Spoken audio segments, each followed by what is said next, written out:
the Celtics Lakers rivalry, which you could put that on TV all the time. It didn't matter if you weren't in Boston or LA, and I've seen Philly.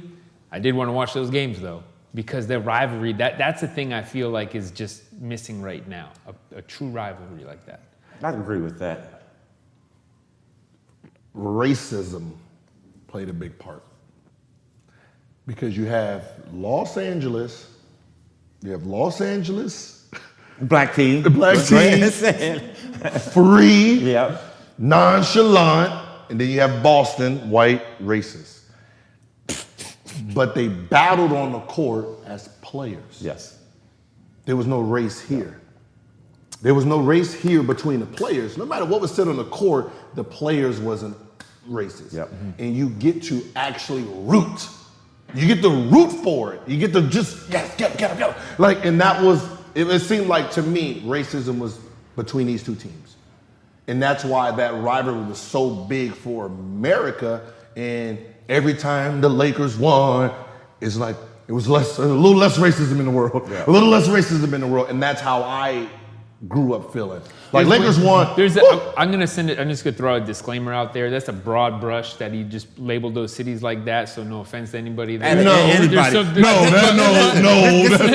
I say. This is some what I truth. say. I agree. No, Boston. Come on. Even though in Boston, and if you were from Boston, whether you were black or white, when the Lakers came to town, it was all in unison. You hated the Lakers. You hated the Lakers, yeah. You hated, and it's the same thing. Out in LA, white and black crowd, you hated the Celtics. So they came together. But again, it was like Gil said, when we got on the court, we didn't see color. You just competed because they had this green shirt on. It's not Celtics green. That's what I'm saying. It was back then. It was you hated green and you hated yellow and purple. Still does. You know, but that's why it was so. It seemed like it was what the world needed at that time, not knowing it. Yeah. Because you got to remember, the two stars shaking hands, hugging, rooting for each other. It let you know this is bigger than just black and white. Yep. That's why I say these two are always connected forever.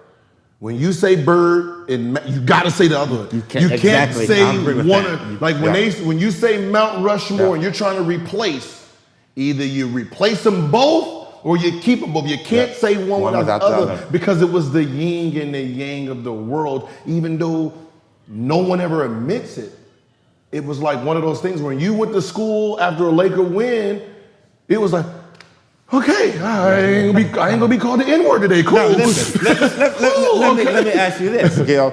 So what rivalry do we need today to get today's game to at least come up to equivalent to that? You got that, and that is important. You make a good point, Mike. You have to have a rivalry. Can't. You don't see one that can be made? No. I do. Who? New York and LA. Brooklyn. Brooklyn's got it in the East right now, right? He's cute, isn't he? We like Mike. Eastern Conference, Western Conference is naturally going to be like that. That's what I'm saying. The world is different now. Yeah. The world is different now. It's not the same. That's why like most of the things in the 80s are still iconic today. It was a different time. It was a different era. You know, like you're talking about boundaries being set and broken for the world to be the way it is. Mm-hmm. So you can't give a rivalry to today's world when everyone is free, when people were fighting for that right. You know, so like you look at a rivalry now, you got to remember, to be a Laker, you had to understand what being a Laker was. Same thing with Boston, same thing with Jordan and the Bulls.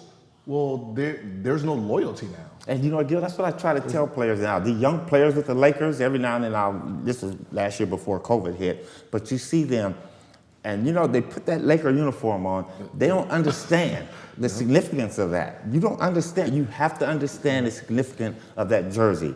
If you put that jersey on, you represent not just you and your family, you represent the city of Los Angeles.